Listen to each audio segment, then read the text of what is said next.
The world's first ever legally binding climate deal will soon enter into force as EU member countries have given the green light to ratify the Paris Climate Agreement. Soo-young reports. The Paris Climate Agreement is poised to take effect as soon as next month, after the 28 member countries of the European Union voted Tuesday to ratify the deal as a bloc.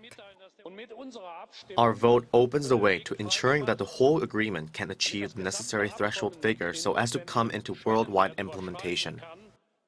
Aiming to tackle global warming and the impacts of climate change, the landmark deal, the first ever universal and legally binding climate agreement, was signed in December of last year by 195 UN member states.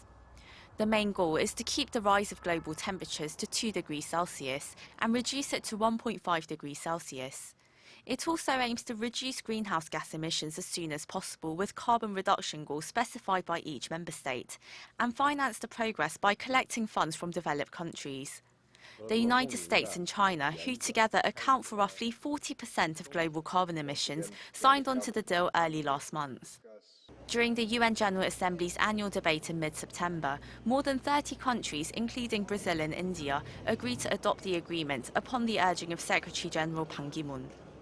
With the EU members each ratifying the agreement, making up 12% of global emissions, the deal will pass the remaining threshold to enter into effect in 30 days, possibly before the annual climate conference takes place on November 17th in Morocco.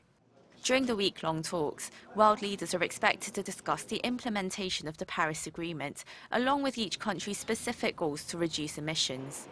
Soo-young, Arirang News.